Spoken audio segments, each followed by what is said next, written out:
আসসালামু আলাইকুম। আজকে আমি আলোচনা করব uncommon tag question for SSC exam 2025। 2025 সালে যারা এসএসসি পরীক্ষার্থী তাদের জন্য আমি অত্যন্ত গুরুত্বপূর্ণ কিছু আনকমন কিছু ট্যাগ কোয়েশ্চেন আমি এখানে সেট করেছি।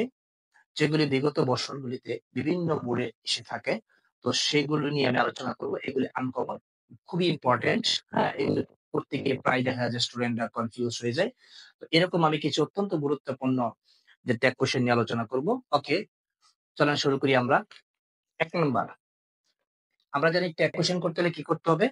বাক্যের মধ্যে যে অক্সিলারি ভার্ব আছে সেটি কি করতে হবে? কমার পরে নিয়ে বসাতে হবে। এবং বাক্যের মধ্যে কোনো নেগেটিভ ওয়ার্ড না থাকলে নট দিতে হবে, থাকলে হবে না। তো এই বাক্যে আমরা জানি শুড এর অক্সিলারি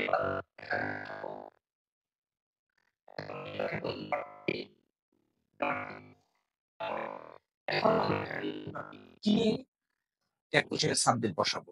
কারণ সেটা অবক্ত।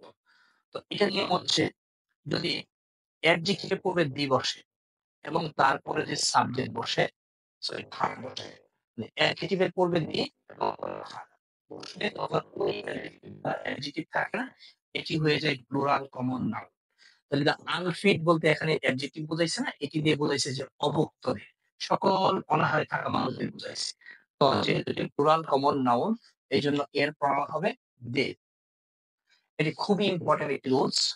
তাহলে অ্যাডজেক্টিভ এর আগে দি এবং পরে ভার্ব সেটি প্লুরাল কমন হয়ে যাবে। আপনি নো এটি সত্যি করে ভার্ব জানি আমরা এখন জানি।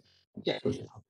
হ্যাঁ, এটা একটি অত্যন্ত চমৎকার একটি সেন্টেন্স যে বাট আমরা জানি কনজাংশন, কিন্তু ইংরেজিতে কিছু ওয়ার্ড আছে যে ওয়ার্ড গুলি একাধিক পার্টস অফ স্পিচ হিসেবে বসতে পারে। যেমন বাট কনজাংশন হিসেবে বসতে পারে, আবার ভার্ব ভার্ব হিসেবে বসতে পারে। তো এই বাক্যে বাট প্রথম বাক্যটি হচ্ছে ভার্ব, আর দ্বিতীয় বাক্যটি হচ্ছে কিন্তু বোঝাচ্ছে, আর প্রথম বাক্যটি হচ্ছে ভার্ব। এই বাক্যের অর্থ হচ্ছে কিন্তু কিন্তু করো না। সো ভার্ব দিয়ে যখন কোনো সেন্টেন্স শুরু হয় ট্যাগ কোয়েশ্চেনে, ওটা ট্যাগ কোয়েশ্চেন করতে ইলিউ লাগে। ওকে, এরপরে ৩ নাম্বার সেন্টেন্সটা দেখি যে I is a personal pronoun. তো এখানে ইজ আছে, আমরা ইজ বসাবো, নট নাই, নট গিভ। এবার আই এর প্রোনাউনটা কি হবে? আচ্ছা, এটি বলে নেই, যখন কোন প্রোনাউন যেমন I, we, you, he, she, they, এই প্রোনাউন গুলি যখন প্রোনাউন হিসাবে না থেকে যদি এগুলি প্রপার নাউন হয়ে যায়, তখন এদের পরিবর্তে ট্যাগ কোয়েশ্চেন হবে ইট। এখানে আই দিয়ে কিন্তু আমি বুঝাইছে না, আই একটা প্রোনাউন থাকলো না, এটি হচ্ছে আই একটি ওয়ার্ড এবং এটি পার্সোনাল প্রোনাউন। সুতরাং আই এখানে নাউন হয়ে গেছে, প্রপার নাউন হয়ে গেছে। বলছে আই একটি ওয়ার্ড এবং সেটি হচ্ছে পার্সোনাল প্রোনাউন। সো এক্ষেত্রে এদের প্রোনাউন হবে ইট। ওকে, ৪ নাম্বার দেখি কি বলছি। I know he is guilty. এখানে ২ টি সেন্টেন্স আছে। এটি একটি কমপ্লেক্স সেন্টেন্স।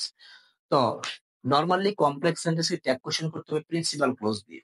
তবে যেই কমপ্লেক্স সেন্টেন্সে দ্যাট উজ্জ থাকে, এই সেন্টেন্স এরকম ছিল যে I know that he is guilty. He is guilty. I know that he is guilty.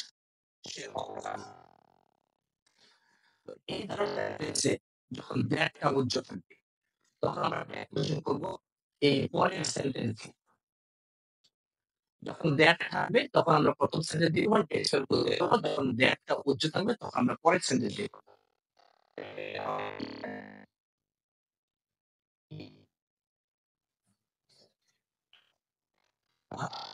এইবার আমরা দেখি বলছি that you said is এই সেন্টেন্সটা কোশ্চেন আমরা কি করবো?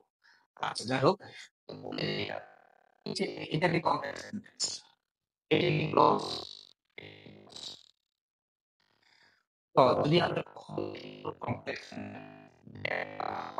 শুরু হয়েছে, তখন ওই সেন্টেন্সে এই সাপোর্টেড এই প্রিন্সিপাল ক্লজের সাবজেক্ট হয়ে যাবে। তাহলে আমরা কি করতে হবে, যখন ট্যাক্সেশন করব তখন আমার এই ধরনের সেন্টেন্সে যে ভার্ব নিতে হবে, পরেরটা প্রিন্সিপাল ক্লজের ভার্ব নিতে হবে। আর এই সেন্টেন্সটা যেহেতু এই প্রিন্সিপাল ক্লজের সাবজেক্ট, সুতরাং এর পরিবর্তে হবে ইট। তাহলে দ্যাট এবং হোয়াট যখন থাকে, যখন দ্যাট অথবা হোয়াট দিয়ে যখন শুরু হয়, তখন এই ধরনের সেন্টেন্স প্রিন্সিপাল ক্লজের সাবজেক্ট হয়ে যায়। তখন আমরা কি করবো, ট্যাগপোজিশন ক্লজ ভার্ব বিভাগ পরে টি, আর এর প্রনাউন হবে ইট। কারণ আমরা জানি যখন কোনো ক্লোজ বা কোনো ফ্রেজ ইত্যাদি যদি সাবজেক্ট হয়, তখন সেটি প্রনাউন ইট হয়, সিঙ্গুলার হয়ে যায়। ওকে, এরপরে কনগ্রাচুলেশন, একটি মাত্র ওয়ার্ড কোশ্চেন করব। তো এটি নিয়ম হচ্ছে, যদি কোনো উইশিং জাতীয় শব্দ থাকে, যে congratulation, thank you, good morning, তখন এদেরকে ট্যাগ কোশ্চেন করতে ডোন্ট আই দিয়ে। আচ্ছা, ওকে। এরপর 7 নাম্বার দেখি বলছে, she let me do it. এটি দিয়ে কি করবো? এখন তো লেট আছে, আমি কি উইল ইউ লিখবো? না, লেট একটি ভার্ব, এটি অ্যাসার্টিভ সেন্টেন্সে বসতে পারে, ইম্পারেটিভ সেন্টেন্সে বসতে পারে। যেহেতু লেট দিয়ে বাক্যটি শুরু হয় নাই, লেটের আগে যেহেতু সাবজেক্ট আছে, সুতরাং এটি হচ্ছে অ্যাসার্টিভ সেন্টেন্স, এটি ইম্পারেটিভ নিয়মে করলে হবে না। আচ্ছা, এরপরে তাহলে আমি এখানে কি লিখবো?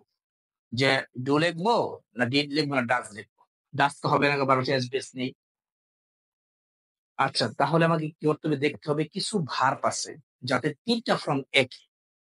ওই ধরনের ভার্ব যখন আমরা ট্যাগ কোশ্চেন করবো, তখন আমরা সাবজেক্টটা দেখবো। যদি subject third person singular number থাকে, আর যদি ভার্বটি প্রেজেন্ট ফর্মে থাকতো, তাহলে ভার্বটি এসবিএস থাকতো। যেহেতু subject third person singular number এবং ভার্বের সাথে এসবিএস নেই, সুতরাং এটি ভার্বের পাস্ট ফর্মে আছে। তাই লিখবো আমরা ডিডেন্ট শি, ডিডেন্ট শি। আচ্ছা, ৮ number, he as well as his brothers visit it. এই সেন্টেন্সে কোনো অক্সিলারি ভার্ব নেই এবং ভার্বের সাথে ইডি আছে, আমরা আগে ডিড বসায় নিই। নেগেটিভ ওয়ার্ড নেই, নট বসানো। এবার আমি কি লিখবো? যে হি কে সাবজেক্ট করবো নাকি হিজ ব্রাদার কে সাবজেক্ট করবো? এটির নিয়ম হচ্ছে, যদি সাবজেক্টের পরে কখনো as well as, accompany with, together with, along with ইত্যাদি যদি থাকে, তাহলে আমাকে অবশ্যই প্রথম সাবজেক্ট অনুযায়ী কি করতে হবে? স্টেপ কোশ্চেনের সাবজেক্ট বসাতে হবে, পরের সাবজেক্ট অনুযায়ী বসাবো না। তাহলে আমার এটা হবে হি। ওকে, এবার আমি এটা আছি 9 number, C apostrophe S said. যদি কোনো সংক্ষিপ্ত আকারে থাকে, কোনো ফ্রাকশন থাকে, তাহলে সেটাকে কিভাবে কোশ্চেন করব? এক্ষেত্রে আমরা জানি যে ইজ এর লাস্ট লেটার এস এবং এস এর লাস্ট লেটার এস। এখন ইজ ও এস, এটি নির্ভর করবে পরবর্তী ভার্বের উপরে। জানি আমরা এম ইজ এর পরে ভার্ব অর্থাৎ আইএনজি বসে, আর এস এর পরে ভার্বের পাস্ট পার্টিসিপল বসে। কিন্তু এর verb past participle hasn't, she, hasn't, she. আচ্ছা, এবার লাস্ট ওয়ান, হু কেয়ারস। হু থাকলে আমরা কিভাবে এটা কোশ্চেন করব? আচ্ছা, এটি নিয়ম হচ্ছে, আমরা জানি হু সাধারণত ইন্টারোগেটিভ সেন্টেন্স বসে, যে বাক্যের শুরুতে সেটি বসে, এটা ইন্টারোগেটিভ সেন্টেন্স।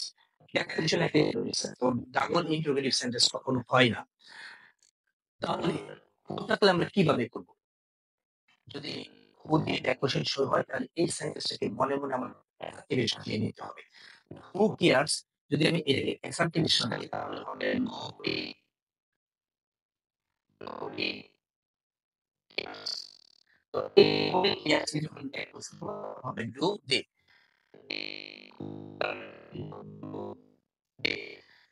এই ১০টা খুবই খুবই ইম্পর্টেন্ট। বিভিন্ন গ্রেড, বিভিন্ন সালে এসে থাকে এই এই কোয়েশ্চেন গুলি।